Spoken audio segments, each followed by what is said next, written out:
Kuna andiko katika Injili, Yesu akitoa mfano anasema kuna bwana mmoja akajaza gara zake, akalima kwa bidii sana, akatengeneza, akasema nitavunja hizi za zamani, halafu nitashughulika na hizi mpya. Kwa sababu gani? Kwa sababu kwa akili yangu nimefanya juhudi, nimefika hapa nilipofika. Bwana Yesu asifiwe. Wala Mungu hakuharibu kwa El Nino. Wakubwa mnaelewa El Nino, si ndio? Hakuharibu kwa hiyo. Aliacha mpaka huyu mheshimiwa akavuna, akaleta nyumbani kwake. Anapotaka kuistarehesha nafsi yake sasa, kwamba kula vizuri, unywe vizuri, lala mahali pazuri, huku kumestawi, ndio Mungu anakwambia, mpumbavu wewe, leo hii wanaitaka roho yako. Mungu atusaidie sana. Kwa hiyo ni mtu anayemfahamu Mungu tu ndiye anayejua kwamba hivi nilivyo ni Mungu, siwezi kuwa zaidi ya hapa hata sentimita moja kama sio Mungu. Jina la Bwana libarikiwe. Bwana Yesu asifiwe. Unajua hata choyo tulio naye, tukisema toa halafu wewe unabana kwa sababu ya kutokumjua Mungu. Maana kama ungemjua Mungu, unajua kabisa kwamba hivi Mungu akiamua hapa, hata pale mlangoni sitoki. Sasa hata kama ulibana imekusaidia nini? Tutakuja tu tunapotaka kwenda kuzika, lazima tutakagua alikuwa na nini mfukoni. Kama ulikuwa na simu tunaweka pembeni, ulikuwa na kahera kidogo tunaweka pembeni, ulikuwa na hiki. Hivyo vitaendelea kufanya kazi, lakini sio kwako, kwa sababu wewe umekoma hapo. Mtu anayemfahamu Mungu, mtu anayemjua Mungu vizuri, kila alicho nacho ni Mungu. Bwana Yesu asifiwe sana. Hata unapopambana utakuwa muangalia Mungu kwanza, halafu mapambano yanaendelea. Sijui kama nimeeleweka vizuri, lakini wala sio hicho ninachotaka kusema. Ninachotaka kusema kiko hapo mbele. Mstari wa 27 na 28 ndio mstari miwili ambayo hasa nataka kulikumbusha kanisa. Mstari wa 27 unasema hivi, utamwomba Mungu naye atasikia. Sasa sisi watu tunachanganya wakati mwingine haya mambo. Huwa tunataka tukimwomba Mungu ajibu kama tunavyopenda, ndio tunasema Mungu amesikia.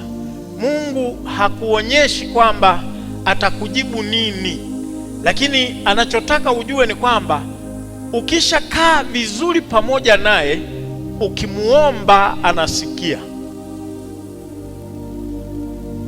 Kwa hiyo kusikia kwa Mungu ndio kitu cha muhimu sana, kwamba umeomba na amesikia. Kwa sababu akisikia hayo maombi yako, atakupa jibu unalostahili. Sasa wakati mwingine jibu zuri kwako huwa sio lile unalolitaka wewe. Amina, watu wa Mungu.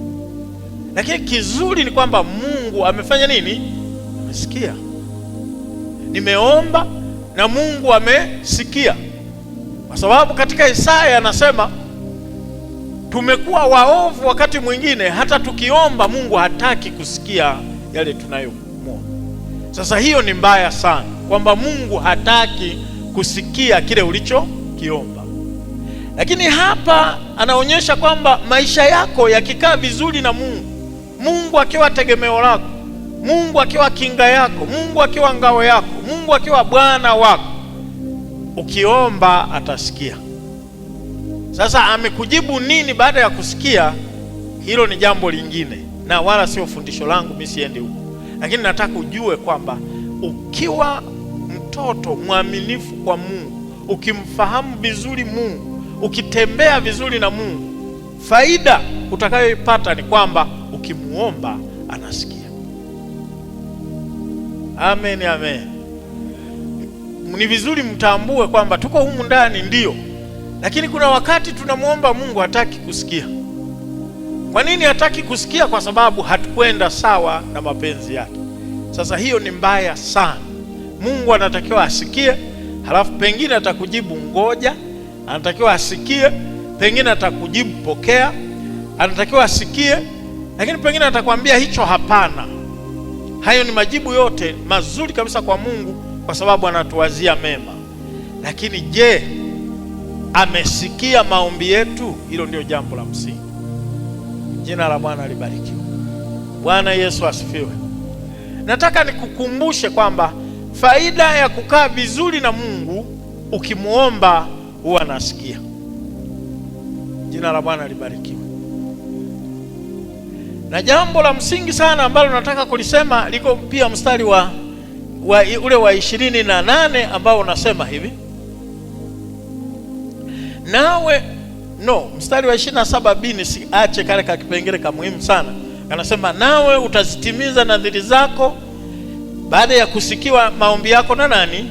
Na Mungu. Nawe utazitimiza nadhiri zako. Nadhiri ni nini? Nadhiri, anaposema nadhiri ni kitu gani? Kuna mtu anafahamu nadhiri ni kitu gani? Hakuna hata mmoja anafahamu nadhiri ni nini. Mzee wa kanisa anajua nadhiri ni kitu gani?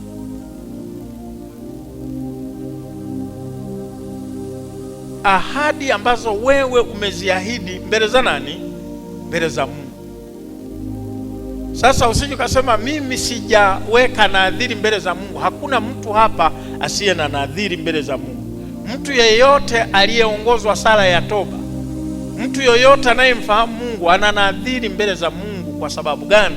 Kwa sababu yale unayoyaomba umtumikie Mungu, ufanye haya na yale, yote hayo ni nyapo, ni ahadi, ni nadhiri mbele zake Mungu kutoka kwako.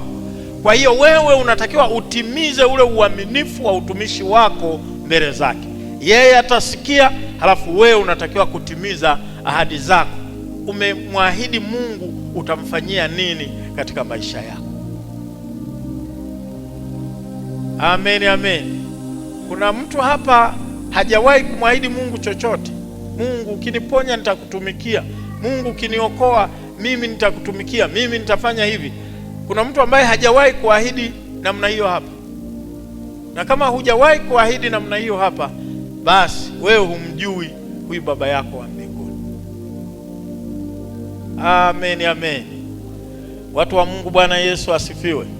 Kwa hiyo nadhiri unazo wewe na Mungu anatarajia. Hata asubuhi nimesema kwamba akikamilisha kwako kukiwa salama, utamtumikia yeye. Tuko pamoja, watu wa Mungu. Sasa mstari wa 28 anasema hivi, nawe utakusudia neno nalo litathibitika kwako. Hapa ndio nilipotaka kusema kwa kirefu na kwa ukubwa wake, mtanivumilia kidogo. Bwana Yesu asifiwe. Nataka nikukumbushe jambo kwamba wakati mwingine huwa tunamuona Mungu kama hatendi wala hafanyi. Lakini Mungu hajawahi kufanya jambo hivi tu hewani, haijawahi kutokea, watu wa Mungu. Mungu huwa anakuangalia, na ndio maana anatenda tofauti kwa kila mmoja wetu. Kwako wewe anatenda hivi na kwa jirani yako anatenda hivi. Kwa nini? Kwa sababu huwa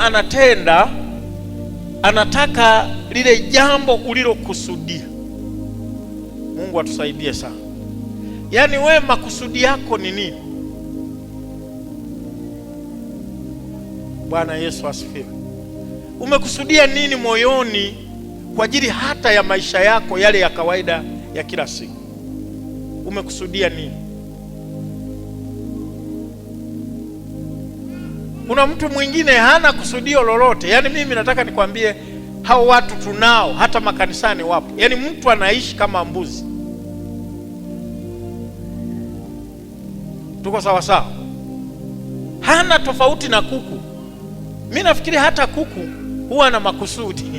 Maana kiamka asubuhi anakwenda kuparua. Kuparua kule nafikiri kunazaliwa, kunatokana na kusudi. Tofauti kabisa na mwanadamu. Mwanadamu umeumbwa kwa kusudi. Bwana Yesu asifiwe. Asifiwe Yesu. Acha kabla hujaenda kwenye mambo ya Mungu, kwenye yale maisha yako ya kawaida kabisa yale, Mungu anatazama kusudi lako. Unataka hasa ufike wapi? Unataka kufanikiwa wapi? unashughulikia nini ili uweze kufanikiwa? Hapo ndio nilipokuwa nataka kupasema. Mungu atusaidie sana. Asifiwe Yesu.